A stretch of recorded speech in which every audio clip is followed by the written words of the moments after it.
Hello everybody and welcome to Dhan. आज के today in markets के एपिसोड में हम बात करने वाले अबाउट टू इंटरेस्टिंग स्टोरीज। पहले स्टोरी में देखेंगे कि ट्रम्प के टैरिफ्स कैसे अफेक्ट कर रहे हैं Indian pharma companies and overall copper industry को। एंड दूसरी स्टोरी में हम बात करेंगे कि कैसे इंडिया का गैस इंडस्ट्री अभी भी पुराने पाइप्स पे काम कर रहा है and is there any European fix to this. चलो देखते हैं। Hi, this is your host Suhani Kataria and let's begin.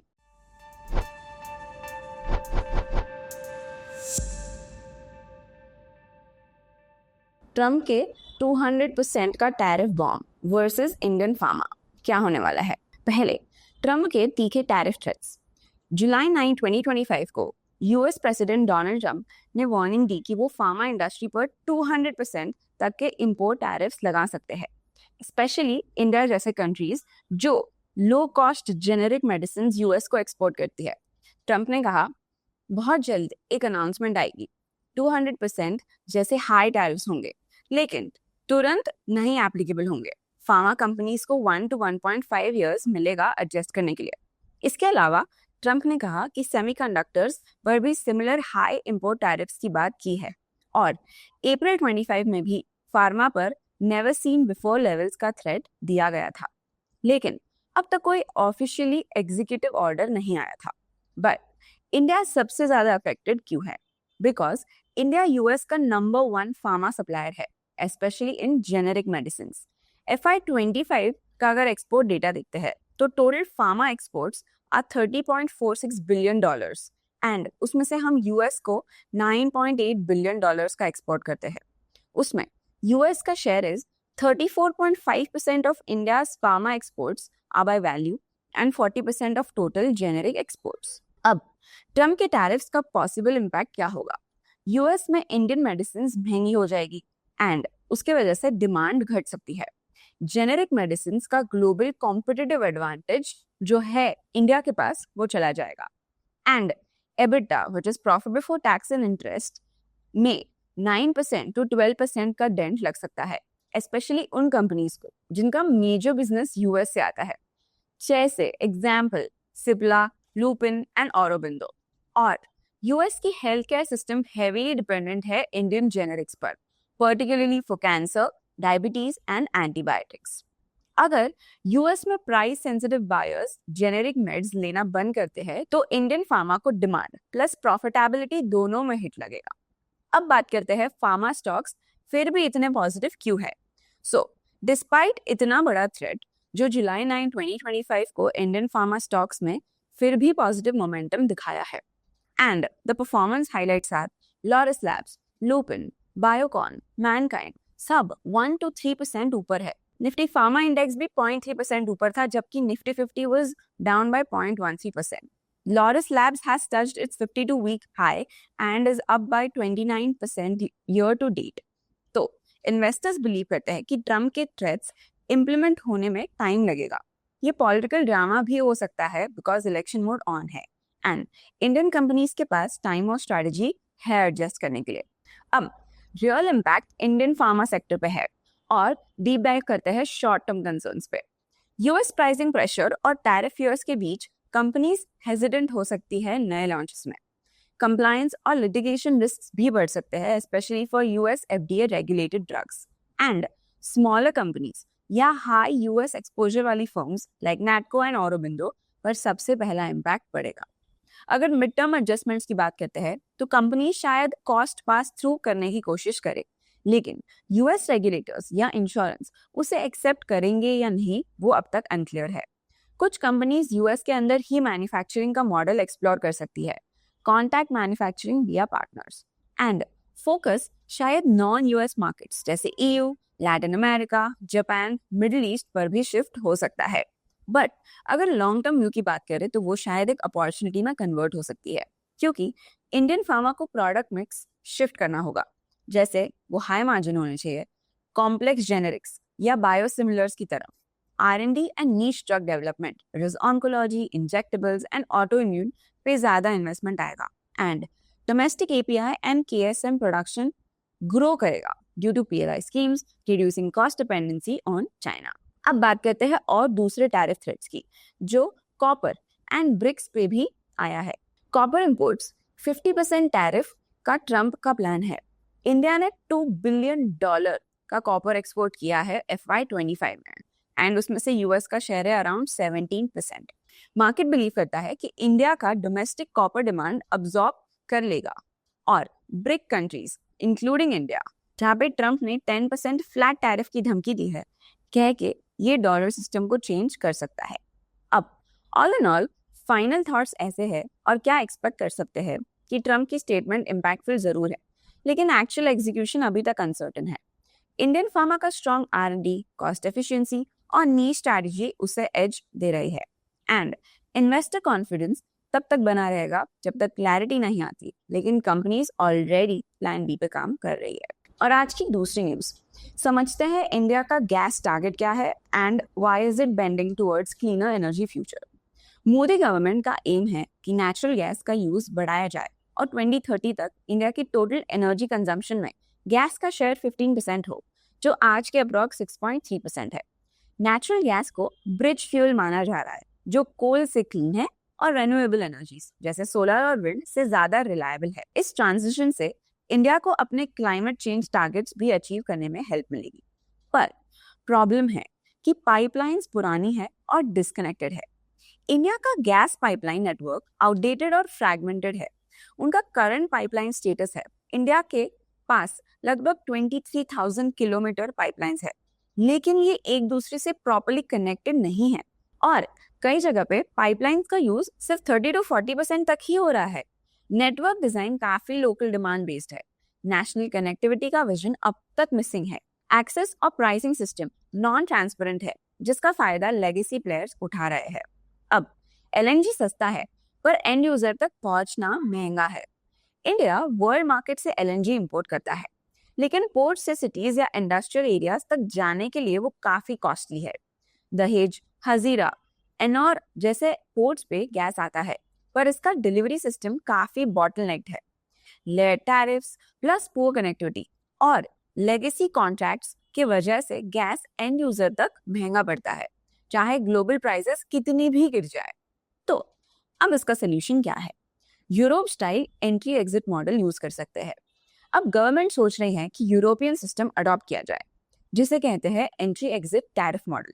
अब व्हाट इज द डिफरेंस? तो जो आज का सिस्टम है, वो जितना दूर गैस ले जाओगे उतना ज्यादा पैसा लगेगा, मतलब डिस्टेंस बेस्ड प्राइसिंग है। अब नया सिस्टम की बात करते हैं, तो उसमें सिर्फ एंट्री पॉइंट और एग्जिट पॉइंट का फ्लैट चार्ज लगेगा, तो डिस्टेंस मैटर ही नहीं करेगा। इसके क्या बेनिफिट्स है कि टैरिफ सिंपल और प्रेडिक्टेबल हो जाएंगे। हर एरिया में कंपटीशन बढ़ेगा, क्योंकि बायर किसी भी सप्लायर से ले जा सकता है, एंड पाइपलाइन यूटिलाइजेशन भी बढ़ेगा। सिटी गैस, फर्टिलाइजर, सेरेमिक जैसे सेक्टर्स के लिए गैस अफोर्डेबल हो सकती है, और यूरोप में ये मॉडल काफी सक्सेसफुल रहा है, और इनसे एक कॉमन गैस मार्केट भी क्रिएट हो चुका है। अब what can be the resistance and what is the players view? Public sector की अगर बात करते हैं, जैसे गेल वगैरह कंपनीज, गेल के पास पाइपलाइन और ट्रेडिंग दोनों का काम है। कॉन्फ्लिक्ट ऑफ इंटरेस्ट का इशू है, और ओल्ड प्लेयर्स को अपना मोनोपोली रिस्क में लगता है, इसीलिए रेजिस्टेंस आ रहा है। प्राइवेट सेक्टर जैसे अदानी, टोरेंट, AG&P की बात करते हैं, तो इन्होंने सिटी गैस इंफ्रा में इन्वेस्ट किया है, और ये चाहते हैं कि लॉन्ग डिस्टेंस एक्सेस फेयर और अफोर्डेबल हो। अगर गवर्नमेंट के पॉइंट ऑफ व्यू से देखें, तो PNGRB, petroleum and natural gas regulatory board, reform push कर रही है। जून 25 में कंसल्टेशन पेपर लॉन्च हुआ है, एंड टारगेट है कि 2026 के एंड तक नया मॉडल लग जाए। अब रियल लाइफ एग्जांपल देखते हैं कि दहेज से बिहार, ओडिशा, झारखंड, मतलब दहेज LNG टर्मिनल गुजरात से गैस आता है, पर बिहार, ओडिशा, झारखंड के इंडस्ट्रीज तक गैस पहुंचती नहीं है या महंगी पड़ती है, क्योंकि long distance is equal to high tariff. Pipeline network भी वीक है, और एंट्री एग्जिट मॉडल से ये रीजन अनलॉक हो सकते हैं। अब इसमें क्या चैलेंजेस है? ओल्ड कॉन्ट्रैक्ट्स को हार्मोनाइज करना मुश्किल है। ऑपरेटर्स अपने लॉन्ग हॉल का एक्स्ट्रा प्रॉफिट खोना नहीं चाहते। नए सिस्टम के लिए IT, ट्रैकिंग, रेगुलेशन सब अपग्रेड करना पड़ेगा, जो शायद एक्सपेंसिव हो सकता है। लेकिन अगर ये मॉडल एप्लीकेबल हो जाता है, तो पाइपलाइन यूज फुल कैपेसिटी तक पहुंच सकता है। इंडस्ट्रियल गैस कॉस्ट काफी कम हो सकता है। सिटी गैस एक्सपेंशन फास्ट हो सकता है। EV charging stations, gas gensets, fertilisers के लिए रिलायबल सप्लाई मिलेगा। One nation one gas grid का विजन भी रियलिटी में बन सकता है।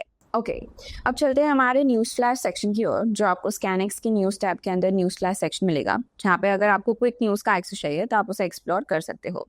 जैसे Fisher Medical Ventures acquires property in Malacca for healthcare center. Fisher Medical Venture has acquired a notable mixed-use property in Malaysia. The company plans to use this property to build an integrated regional healthcare center. This acquisition represents a significant expansion of Fisher Medical Ventures' presence in the Malaysian health market. उसके बाद हम देख सकते हैं कि Zodiac Energy launches 2 solar power facilities. Zodiac Energy has successfully launched 2 new solar power facilities. This development marks an expansion of company's renewable energy portfolio and demonstrates its commitment to solar power generation. हम देख सकते हैं कि Amber Enterprises India plans to raise up to 25 billion rupees. It has announced plans to raise funds up to 25 billion rupees. The company has not provided specific details on how the funds will be used or the method of fundraising. तो ऐसे ही अगर आपको भी quick news का access चाहिए तो आप हमारे प्रोडक्ट को और ज़्यादा एक्सप्लोर कर सकते हो। अब चलते हैं इनसाइट्स टैब पे और देखते हैं आज का हीट मैप, जहाँ पे हम देख सकते हैं कि आज निफ्टी ने काफ़ी एक पॉज कैंडल की तरह हमारी कैंडल बनी है, तो उसके बारे में हम देखते हैं। और जब हम निफ्टी 50 एनालाइज करेंगे, अब देखते हैं आज के टॉप गेनर्स और लूजर्स, जहाँ पे आज का सबसे बड़ा अगर कोई लूजर है वो है HCL technology, which is down by 2%।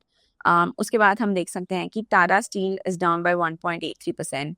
हम देख सकते हैं Hindalco is down by 1.7%। Reliance is down by 1.2%. ICICI Bank is down by 0.7%. So these have been the top losers for today. Top gainers की बात करें तो आज Shriram Finance is up by 1.81%. Hero MotoCorp is up by 0.7%. Bajaj Finance is up by 1.4%. Hindustan Unilever is up by 1.28%. Power Grid is up by 0.64%. So these have been the top gainers for today. अगर FIDI की बात करते हैं तो as of 8th July 2025, FI ने selling की है of 26 crores and DI ने buying की है of 1366 crores. अगर MTF insights की बात करते हैं तो as of July 7, 2025, the industry MTF book stands at 87,066 crores, जिसमें 5,724 crore positions add हुआ है, 5,369 crore position liquidate हुआ है। तो net book addition is 354 crore, जिसमें सबसे ज्यादा एक्सपोज स्टॉक्स है Tata Motors, Hindustan Aeronautics, JFS and Mazagon Dock. अगर टॉप डिलीवरीज की बात करते हैं तो आज की top 5 deliveries are HDFC Life Insurance, Axis Bank, Bharti Airtel, Apollo Hospitals and पोल India, which range from 79% to 72%। अब अगर हम धन के होम पेज पे जाते हैं तो वहाँ पे हमें की इंडाइसेस एंड कमोडिटीज का सेक्शन मिलता है। तो as of 10th July 2025 Nifty 50 का वीकली एक्सपायरी है।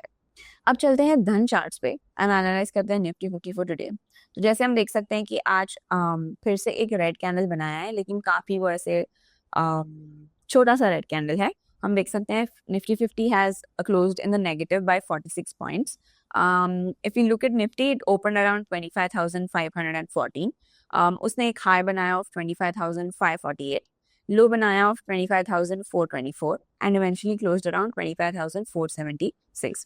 This is all due to the US के जो भी वो ट्रम्प ने अभी हमने जैसे देखा न्यूज़ में भी कि उसने फार्मा इंडस्ट्री पे काफ़ी ज़्यादा टैक्स लगाया है एंड काफ़ी अनसर्टेनिटी है अभी भी मार्केट में। इसलिए हम देख सकते हैं this red candle as a pause candle जो निफ्टी ने बनाई है वो अभी भी उसके 20 EMA और 50 EMA के ऊपर है और उसके RSI इज एट 60। अगर सेंसेक्स की बात करते हैं तो सेंसेक्स भी 176 पॉइंट्स आज नीचे है, but Sensex open around 83,625, made a high of 83,781 and closed around 83,736। वो भी उसके 20 EMA और 50 EMA के ऊपर है और उसका RSI स्टैंड्स एट 59। अगर इंडाइसेस में बात करते हैं टॉप गेनर्स और लूजर्स की, तो आज का सबसे बड़ा टॉप गेनर है Nifty FMCG, which is up bye 0.8%, Nifty auto is up bye 0.3%, Nifty pharma is up bye 0.1%, फिर Nifty is up bye 0.15% and Nifty CPSE is up bye 0.14%। बाकी सारे इंडाइसेस आप क्लोज्ड इन द रेड और सबसे ज्यादा hit लिया है Nifty realty ने, which is down by 1.49%, Nifty IT which is down by 0.7%, Nifty commodities is also down by 0.57%। So that is it for today. I'll see you tomorrow. तो आपको क्या लगता है, क्या हमने ये यूरोपियन वाला मेथड अडॉप्ट करना चाहिए? Tell us in the comments. Till then, like, share and subscribe and stay updated and stay curious. Investments in the securities market are subject to market risk. Read all the related documents carefully before investing.